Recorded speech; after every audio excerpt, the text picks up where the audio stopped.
का पूजा पाठ करता है वही सबसे ज्यादा दुखी होता है, जबकि कोई नास्तिक आदमी जो भगवान को नहीं मानता, कभी पूजा पाठ नहीं करता, कभी संतों का संग नहीं करता, वह सबसे ज्यादा सुखी जीवन जीता है।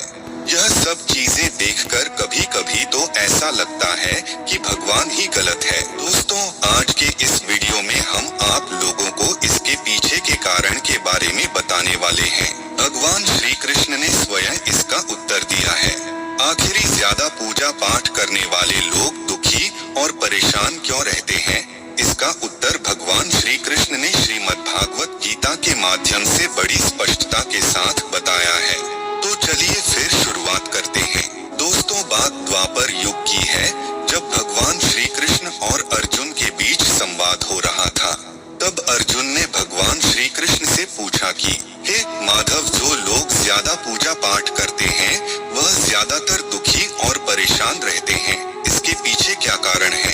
जबकि जो लोग भगवान का नाम भी नहीं लेते, भगवान का स्मरण बिल्कुल भी नहीं करते और हमेशा गलत कार्य में लिप्त रहते हैं, उन लोगों को मैं सुखी देखता हूँ। इसके पीछे का रहस्य मुझे समझाने का प्रयास करें। तब भगवान श्री कृष्ण ने एक छोटी सी कहानी के माध्यम से अर्जुन को इसका उत्तर दिया कि दो शिष्य थे, दोनों ही पढ़े लिखे विद्वान थे। दोनों में फर्क सिर्फ इतना था कि एक भगवान को मानने वाला था और दूसरा भगवान को न मानने वाला नास्तिक था।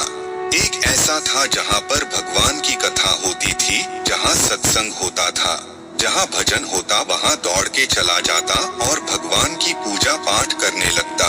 दूसरा शिष्य इन सब चीजों से काफी दूर था। वह शराब पान भी करता था, वेश्याओं के साथ गमन करता था। सारी बुरी आदतें दूसरे शिष्य में थी।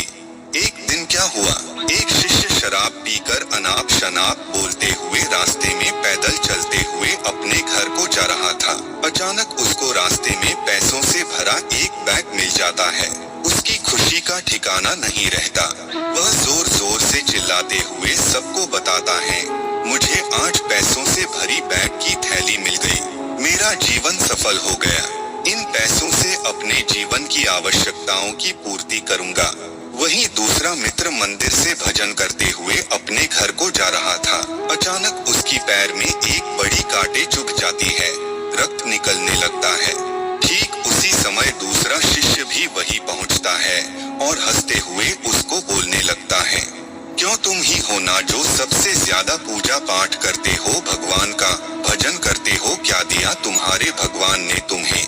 मुझे देखो, मैं कभी मंदिर नहीं गया और ना ही मैंने कोई भी काम अच्छा किया। मेरे घर में भगवान का मंदिर भी नहीं है। मैंने कभी अपने घर में सत्यनारायण का कथा नहीं कराया, भगवान के सामने कभी माथा नहीं टेका, फिर भी मैं कितना संपन्न हूँ, अमीर हूँ, मेरे पास पैसों की कोई कमी नहीं है। सबसे ज्यादा सुखी जीवन मैं ही जी रहा हूँ। अच्छे शिष्य को उसकी बात चुभने लगी। उसने मन ही मन विचार किया, हाँ यह तो सच बोल रहा है, मैं कितना पूजा करता हूँ और वह कुछ नहीं करता, फिर भी कितना सुखी है। इतना सोचते हुए वह अपने गुरु के पास चला जाता है और यही प्रश्न गुरु से करता है। गुरुजी मुस्कुराते हुए बोले, भगवान जो करते हैं अच्छे के लिए ही करते हैं। जिसकी जैसी योग्यता होती है उसको उसी के अनुसार फल देते हैं। अब तुम्हारे प्रश्नों का उत्तर तुम जानते हो। भगवान ने तुम्हारे पैर में ही क्यों चुभाए कांटे और उसको पैसों से भरी हुई बैग क्यों मिली? सुनो, तुमने पिछले जन्म में बहुत पाप किया था, इसलिए तुम्हारी आज मौत होने वाली थी। तुम बच गए क्योंकि तुम मंदिर गए थे, तुमने भगवान की पूजा की थी, यही एक कारण है कि तुम्हारी मौत न होकर सिर्फ एक ही कांट चुभा। अब तुम्हारे मित्र की बात करते हैं। पूर्व जन्म में वह एक संत महापुरुष था, इसलिए उसकी आज किस्मत बदलने वाली थी। करोड़ों की संपत्ति का मालिक बनने वाला था, मगर इस जन्म में उसने कोई भी अच्छा काम नहीं किया, इसलिए पूर्व जन्म के फल के अनुसार उसको थोड़े पैसे ही मिले, जबकि वो अरबों की संपत्ति का मालिक बनने वाला था। भगवान को दोष देना छोड़ दो, अपने वर्तमान के समय का सदुपयोग करो